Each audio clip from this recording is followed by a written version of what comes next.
Il est vraiment facile de vous montrer qu'une culture de la mort palestinienne existe. Elle est présente partout dans la société palestinienne. Leurs médias, leur éducation, leurs héros, les documents officiels et les endroits où ils choisissent d'investir leur argent. Ce n'est pas quelque chose qu'ils cachent, au contraire, ils en sont fiers. Ils l'utilisent même comme une arme contre Israël. Leur slogan, c'est qu'ils aiment la mort plus que nous, Israéliens, aimons la vie. Autrement dit, c'est une valeur clé dans la société palestinienne.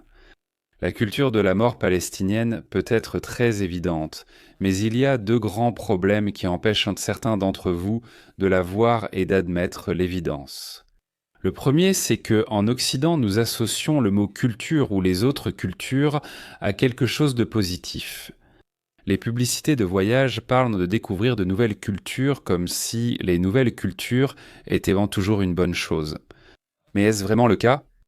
Peut-on ne pas aimer certains aspects culturels ou même les critiquer ? Je suis absolument certain que vous pouvez et que vous devriez le faire. Un petit exemple. Dans ma dernière vidéo, j'ai montré des extraits de la télévision officielle palestinienne expliquant comment battre sa femme. Je mets le lien ci-dessous.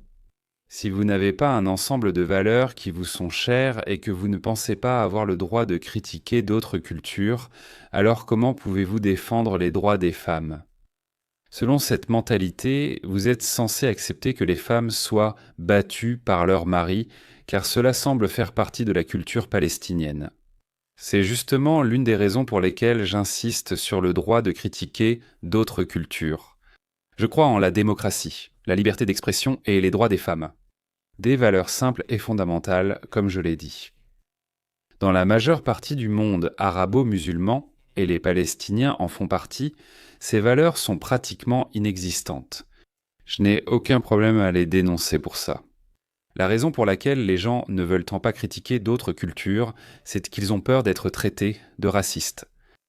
Tellement peur qu'ils n'osent même pas s'aventurer dans ce champ de mine. Je vais aussi être traité de raciste par des gens qui n'aiment pas ce que je dis, mais qui ne peuvent pas prouver que j'ai tort. Soyons clairs ici. Dire que tous les musulmans rejettent la démocratie, c'est du racisme. Dire que tous les pays musulmans ne sont pas démocratiques, c'est un fait. Affirmer qu'aucun musulman ne tolère la liberté d'expression, c'est raciste. Dire qu'on ne peut pas critiquer le gouvernement ou Dieu dans la société musulmane, c'est un fait.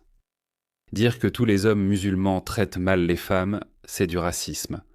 Dire que les femmes ne bénéficient pas des mêmes droits que les hommes dans la société musulmane, c'est un fait. Tous les musulmans ne détestent pas les homosexuels, mais veux-tu être lesbienne au Qatar, au Yémen ou en Arabie Saoudite ? Je ne le pensais pas. Donc, le premier obstacle auquel nous sommes confrontés est d'accepter le fait que critiquer d'autres cultures ne fait pas de vous un raciste. Le second obstacle est plus difficile à franchir car il contredit nos valeurs fondamentales. Il est tellement fondamental que nous ne pouvons même pas imaginer que d'autres pensent différemment à ce sujet. En Occident, la vie de l'individu est au centre. Imaginez qu'il existe une culture qui glorifie la mort, qui embrasse la mort, qui souhaite la mort, semble impossible. Mais bienvenue dans la culture palestinienne. Avez-vous déjà vu une mère qui veut que ses enfants meurent ? J'ai beaucoup de filles et de garçons. La réponse était belle, une belle réponse. Nous en avons beaucoup pour les pousser même à la mort, grâce à Dieu. Par Dieu, si tous mes enfants, tous, deviennent martyrs pour la cause de Dieu, je serai heureuse. Mes enfants sont au paradis. Je les rejoindrai, c'est un honneur. Ces extraits proviennent que de la télévision officielle palestinienne et ces mères représentent la norme dans la société palestinienne. C'est difficile à comprendre, mais non seulement leurs opinions sont courantes, mais il n'y a aucune critique envers ces mères. Bien au contraire, elles sont considérées comme un symbole d'un état d'esprit juste, vrai et admirable. Et le martyr est une médaille d'honneur pour la promesse du martyr ici, sans parler de sa place dans l'au-delà. Oui, je considère aussi notre rencontre comme une médaille d'honneur. Oui, je considère... Elles sont les plus belles des mères, car elles ont appris à leurs enfants que la victoire ne vient pas par les paroles et les slogans, mais par le sang versé. et elles sont les meilleures des mères, car elles ont dit à leurs enfants que la terre ne sera libérée que si elle est abreuvée du sang de ses fils. Tu n'as sûrement jamais vu un extrait comme celui-ci à la télévision française, allemande, britannique ou américaine. Les médias occidentaux ne te montrent jamais ce genre de choses, car cela ne correspond pas au récit des Palestiniens en tant que victimes. Contrairement aux médias occidentaux, je choisis la voie la moins facile, et j'écoute vraiment ce que disent les Palestiniens. Et leurs documents officiels sont un excellent point de départ. La constitution du Hamas, leur document fondateur, dit que la mort pour la cause d'Allah est le plus haut de leurs souhaits. Ils aiment la mort, c'est aussi simple que ça, ne l'ignorez pas. Ne les prenez pas de haut, mais respectez ce qu'ils disent et prenez-le au sérieux.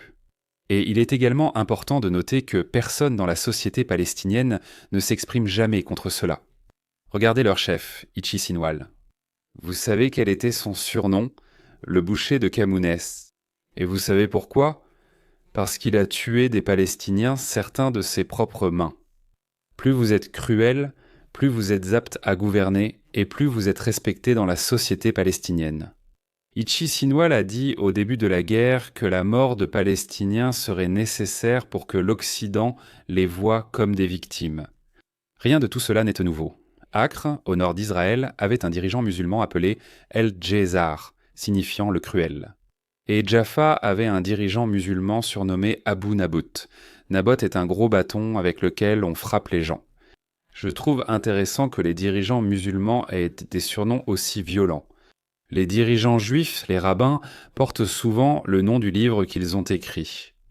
C'est une différence culturelle intéressante. Jetons un coup d'œil à l'un des principaux facteurs qui jouent un rôle dans l'établissement de cette culture de la mort, le système éducatif palestinien. Tu as été créé pour le bonheur, mais à mes yeux, tu es un projet de martyr, et notre arme est notre islam. Nos enfants sont notre munition. Toi, mon fils, tu es un projet de martyr, et le chemin du martyr est notre choix. Au nom de la liberté, nous sacrifions des vies. Les jeunes Palestiniens apprennent à haïr les Juifs et à aimer la mort à l'école. Et c'est vous qui payez pour cela. Je l'ai déjà dit et je le répète. Il existe 2 agences pour les réfugiés dans le monde. Une pour tous les réfugiés du monde et une autre pour les personnes les plus privilégiées, les Palestiniens. Ils reçoivent plus d'aide financière internationale par habitant que n'importe quel autre groupe de personnes dans le monde.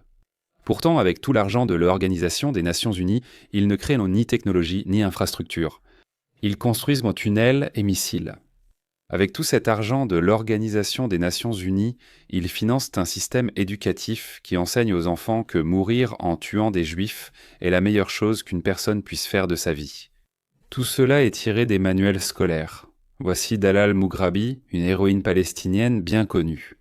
Elle a des rues et des écoles qui portent son nom. Ceci provient d'un manuel scolaire de l'Organisation des Nations Unies pour la 5e année. Notre histoire palestinienne est pleine de nombreux noms de martyrs qui ont offert leur vie en sacrifice pour la patrie. Parmi eux se trouve la martyre Dalal el-Mughrabi, qui a dessiné par sa lutte une image de défi et d'héroïsme qui a rendu sa mémoire éternelle dans nos cœurs et nos esprits. Qu'a-t-elle fait pour mériter un tel honneur ? Elle était la chef de la pire attaque terroriste contre Israël jusqu'au 7 octobre, le massacre de la route côtière. 38 civils israéliens ont été assassinés, dont 13 enfants. En cours élémentaire ils ont appris cette jolie chanson. J'ai juré de sacrifier mon sang pour arroser cette noble terre, et j'ai juré de chasser Israël de mon pays. Qu'apprennent les élèves de cours élémentaire 2 dans ton pays? Maintenant passons au cours moyen 2, lorsque les élèves apprennent les actes les plus importants pour les musulmans. En commençant par l'exemple compréhensible des prières et du respect envers ses parents.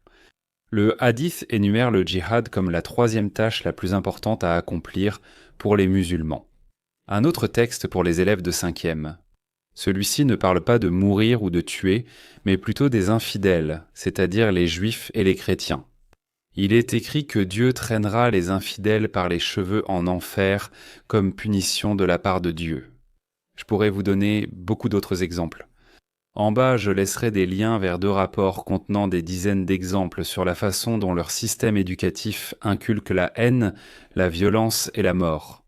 Le fait est que cette vidéo ne porte pas vraiment sur la culture de la mort des Palestiniens. Cette partie est facile à démontrer. La partie difficile, c'est de faire en sorte que les gens en Occident, qui font tout leur possible pour nier la réalité évidente, la voient et la laissent s'imposer à eux. Et si tu penses pouvoir me prouver le contraire, vas-y, fais-le. Montre-moi des documents où les Palestiniens évoquent la paix et l'amour, pas l'islam ni la mort. Montre-moi un manuel scolaire mentionnant juifs et chrétiens vivant ensemble en paix. Essaie de prouver le contraire. Je souhaiterais vraiment que tu puisses le faire.